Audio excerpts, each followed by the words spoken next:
Hello friends, welcome to History Simplified for IAS. Today we will discuss about Khilji dynasty.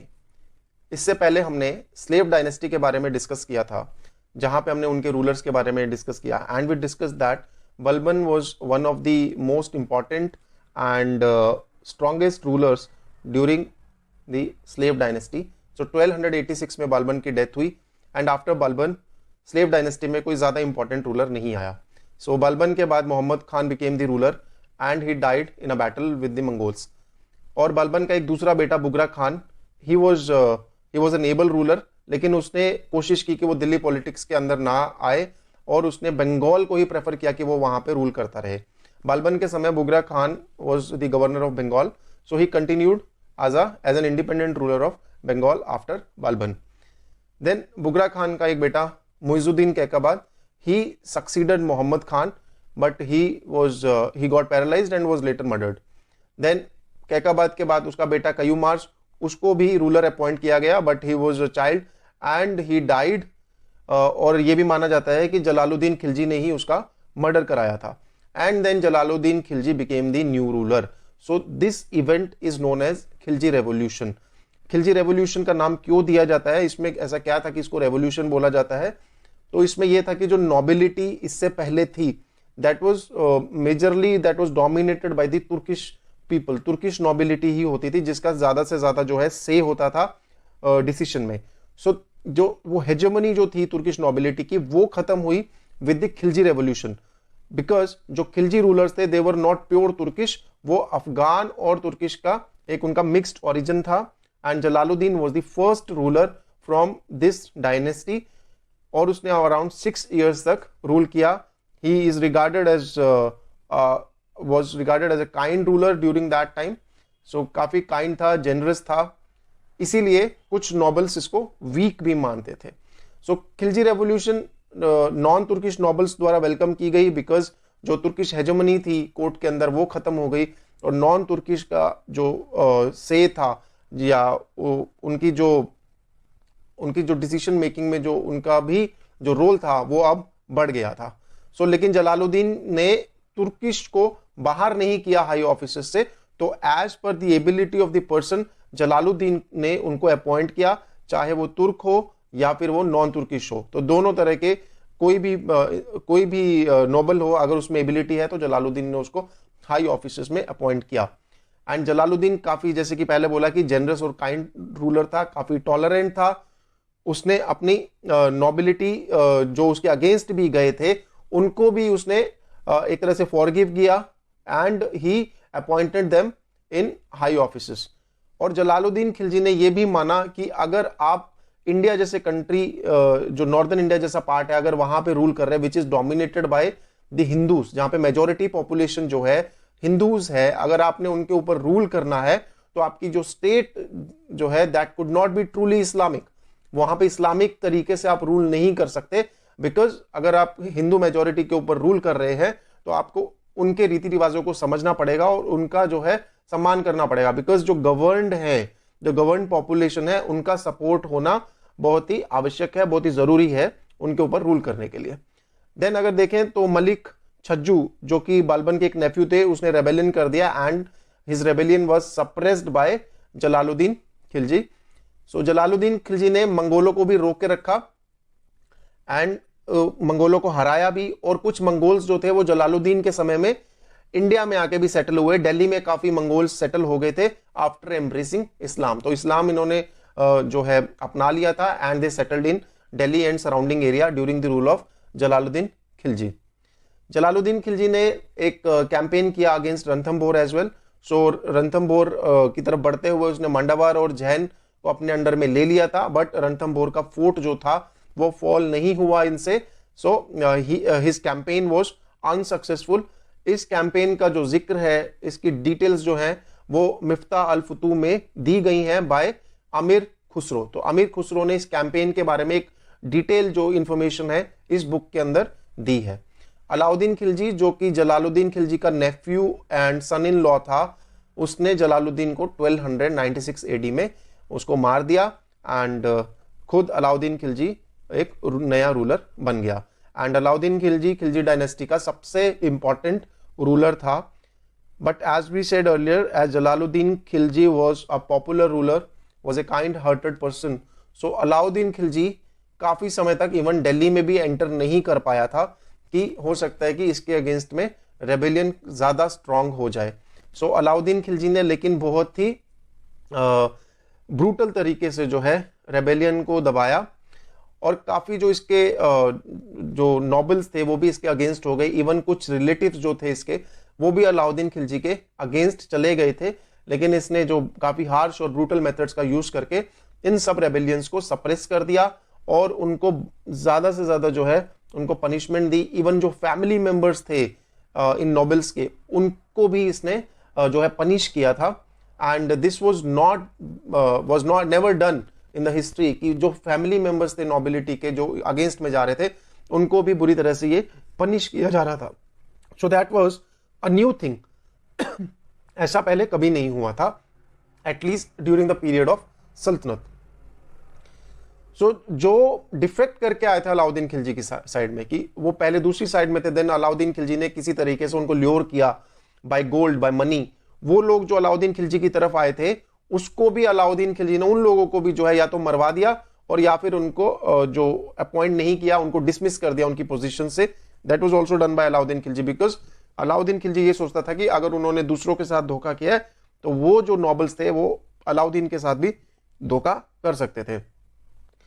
Then अब अलाउद्दीन खिलजी, क्योंकि देखिए हमने जो जिस तरह की सिचुएशन में अलाउद्दीन खिलजी रूलर बना था तो उसमें काफी ज्यादा चांसेस थे कि नोबल्स उसके अगेंस्ट जा सकते थे, तो इसीलिए उसने क्या किया, नोबल्स के ऊपर कंट्रोल रखने के लिए जो सोशल गैदरिंग थी नोबल्स की उसके ऊपर प्रोहिबिशन लगा दिया और एक रूल जारी किया कि कोई भी नोबल की फैमिलीज के बीच में कोई भी मैरिटल रिलेशनशिप नहीं होगा without the permission of the ruler.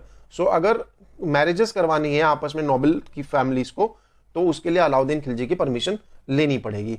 Then wine और कैनबिस, इनका कंजम्पशन भी इसने जो है बैन करवा दिया, और इसके पीछे भी यही एक इसमें इनकी सोच थी कि जो लोग, जो नोबिलिटी है वो फेस्टिव पार्टीज ना करे। गैम्बलिंग को भी प्रोहिबिट किया गया।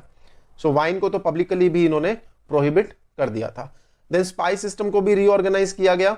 तो स्पाई सिस्टम को स्ट्रॉन्ग इसलिए किया जा रहा था कि जो नोबिलिटी है वो अगर कुछ ऐसा षड्यंत्र रचती है अलाउद्दीन खिलजी के अगेंस्ट में तो उसकी इंफॉर्मेशन जो है अलाउद्दीन खिलजी को मिल सके। देन जो चैरिटेबल लैंड था जो कि एडमिनिस्टर किया जा रहा था बाय द नोबल्स, उसको भी कॉन्फिस्केट कर लिया गया।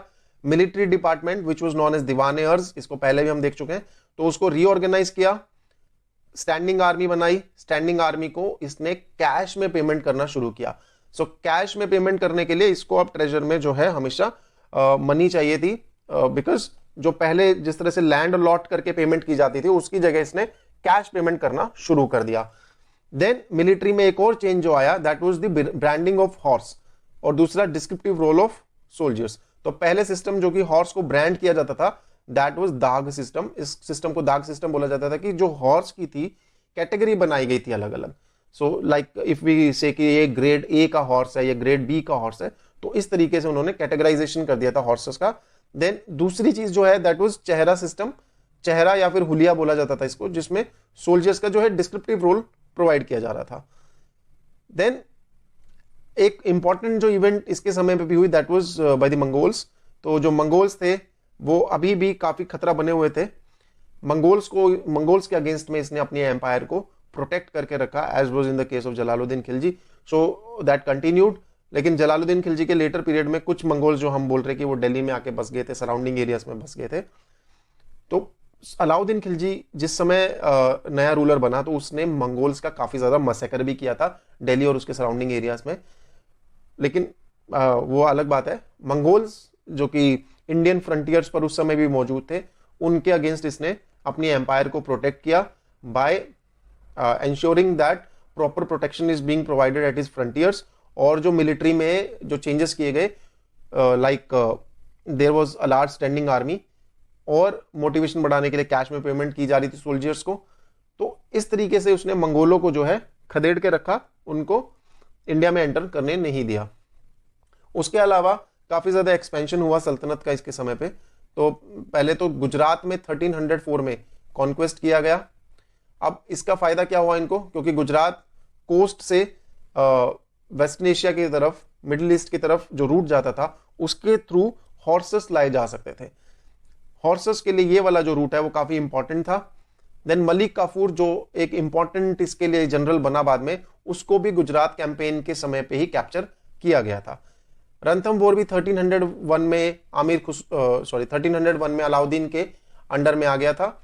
आमिर खुसरो इस कैंपेन का जो है काफी डिस्क्रिप्शन देते हैं और इसी डिस्क्रिप्शन में हमें पहला पर्शियन अकाउंट मिलता है जब जौहर के बारे में बताया गया है। तो जब रणथंभौर सल्तनत के द्वारा कैप्चर कर लिया गया, उस समय वहां पे जो महिलाएं थी, जो वुमेन थी, उन्होंने जौहर सेरेमनी की और अपने आप को फ्यूनरल पायर में या फिर फायर के अंदर अपने आप को डिवोट कर दिया एंड दे किल्ड देमसेल्व्स। तो ये जो पर्शियन में फर्स्ट टाइम अमीर खुसरो ने इसका जिक्र किया है। देन रणथंभौर के बाद चित्तौड़, जालोर, मालवा, इन सबको भी कैप्चर किया गया। देवगिरी को भी कैप्चर कर लिया गया एंड लेटर देवगिरी के जो रूलर था, he was allowed to rule and Devagiri become a tributary state. तो ये मलिक काफूर द्वारा किया गया था। देन मलिक काफूर वारंगल में भी गया, वहां पे भी इसने काफी ज्यादा वहां से जो है ट्रेजर सल्तनत के लिए लेके आया और वहां से कोहिनूर हीरा भी मिला। देन द्वार समुद्र, मबार, मदुरई, इन सब एरिया में भी मलिक काफूर ने कैंपेन्स किए and they were very important for सल्तनत for the money and gold which they got from there. Then Amir Khusro, यहां पे भी जो साउथ इंडिया के कैंपेन्स थे, इनके बारे में हमें फर्स्ट हैंड इंफॉर्मेशन प्रोवाइड करते हैं। देन मार्केट कंट्रोल के बारे में देख लेते हैं। अलाउद्दीन खिलजी ने काफी मार्केट कंट्रोल मेजर्स लिए थे कि जितनी भी कमोडिटीज हैं उनका जो प्राइस है उसको रेगुलेट किया जाए। तो इसमें इसका जो मेन मोटिव था दैट वाज हिज आर्मी, क्योंकि बहुत बड़ी एक आर्मी को, आप एक इतनी बड़ी स्टैंडिंग आर्मी है जिसको आपने को संभालना है, उसके मेंटेनेंस के लिए आपको पैसा चाहिए। तो अगर फूड ग्रेन्स और जो बाकी कमोडिटीज है, अगर उनका प्राइस आप कंट्रोल कर लेते हैं तो आप इस तरह की आर्मी को मेंटेन कर पाएंगे, उसमें कुछ हेल्प मिल जाएगी उससे। तो या तो आप अपने जो स्टेट की इनकम है उसको बढ़ा लीजिए या फिर जो स्टेट के एक्सपेंसेस है उसको कम कर लीजिए। तो फूड ग्रेन्स या बाकी जो इंपॉर्टेंट चीजें अगर उस पर प्राइस कंट्रोल रहता है तो उससे एक्सपेंसेस भी थोड़े कंट्रोल में रहेंगे। और क्योंकि अब अगर आप इन सब चीजों को कम दामों में अपनी आर्मी को दिलवा सकते हैं तो आप कम सैलरी देके भी काम चला सकते हैं। तो इस तरह से इसने इनकम और एक्सपेंसेस को कोशिश की कंट्रोल करने की। तो फूड ग्रेन्स एक पहली कैटेगरी थी इसकी मार्केट की। मार्केट को शहने मंडी बोला जाता था। तो शहने मंडी, हर शहने मंडी के लिए एक ऑफिसर होता था जिसको शहने बोला जाता था। तो तीन कैटेगरी थी। पहली कैटेगरी थी फूड ग्रेन्स, दूसरी थी कॉस्टली क्लोथ्स और तीसरी हॉर्स, स्लेव्स एंड कैटल। तो पहली जो थी फूड ग्रेन्स वो बहुत इंपॉर्टेंट थी इसके लिए कि फूड ग्रेन्स के प्राइसेस को कंट्रोल करना है। बहुत बड़ी आर्मी है, उसको कम प्राइसेस पे फूड की सप्लाई मिलनी चाहिए ताकि उनकी सैलरी कम रखी जा सके। देन दूसरा कॉस्टली क्लोथ था। इसमें मेजरली इसके नोबिलिटी ही थी। तो नोबिलिटी को खुश रखने के लिए कॉस्टली क्लोथ्स को भी कंट्रोल किया गया। देन तीसरा जो था हॉर्सेस, स्लेव्स, कैटल, तो इन सब चीजों को भी कंट्रोल किया गया। हॉर्सेस फिर से अगेन अगर देखें तो आर्मी के लिए, इसकी मिलिट्री के लिए काफी इंपॉर्टेंट थे। स्लेव्स काफी इंपॉर्टेंट थे नोबिलिटी के लिए और कैटल इंपॉर्टेंट थे एग्रीकल्चर के लिए। तो इसीलिए इन सब चीजों, और दूसरी चीज इसलिए भी है कि अगर इनको कंट्रोल रखना है इनके एक्सपेंडिचर पे, अगर सिर्फ फूड ग्रेन पे भी आपको कंट्रोल रखना है तो भी आपको बाकी कमोडिटीज को भी प्राइस कंट्रोल करना पड़ेगा, अदरवाइज फूड ग्रेन आपके लो रेट पे अवेलेबल नहीं हो सकते। देन जो हम इसके एक्सपेंसेस की बात कर रहे हैं और इनकम जनरेशन की बात कर रहे हैं, तो रेवेन्यू जनरेशन का एक दूसरा जो तरीका था वो ये था कि इसने जो एग्रीकल्चर था वहां पे टैक्सेशन डायरेक्ट कर दिया।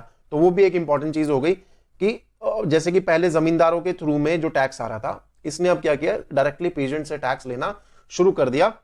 तो उसके बारे में देख लेते हैं। उसके लिए एक नया डिपार्टमेंट बनाया गया, दीवाने मुस्तखराज।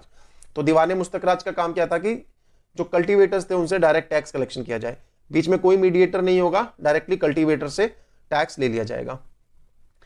तो इसके लिए फर्स्ट टाइम ऐसा हुआ था, सल्तनत के पीरियड की बात कर रहे हैं, उसमें फर्स्ट टाइम ऐसा हुआ कि लैंड रेवेन्यू का जो बेसिस है that was land under cultivation.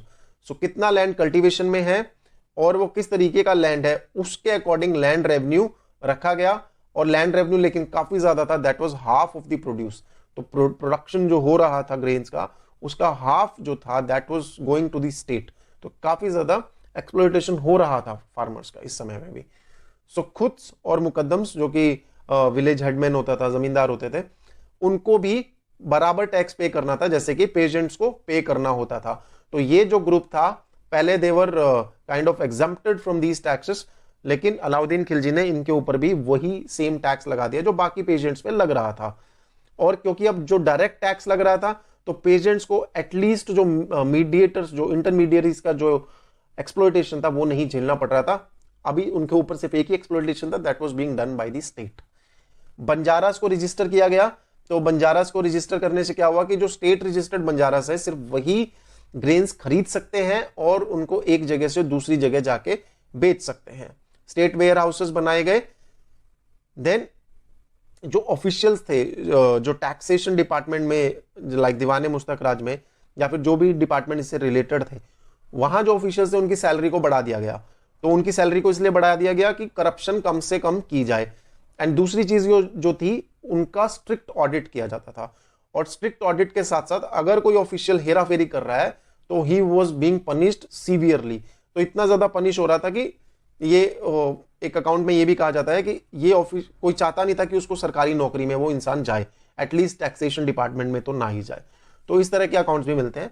लेकिन इसमें ये जरूरी है कि सैलरी जो है ऑफिशियल्स की बढ़ा दी गई थी और दूसरा स्ट्रिक्ट ऑडिट किया जा रहा था।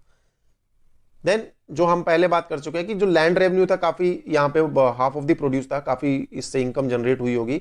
एंड सेकंड की इंटरमीडियरीज को हटा दिया गया था बीच में से और डायरेक्ट टैक्स हो रहा था। So that those were the reasons कि इसने हेल्प की हो गई इतनी बड़ी मिलिट्री को मेंटेन करने में। और दूसरी चीज जो मार्केट कंट्रोल है उससे भी काफी ज्यादा हेल्प मिली होगी इतनी बड़ी आर्मी को कंट्रोल करने में।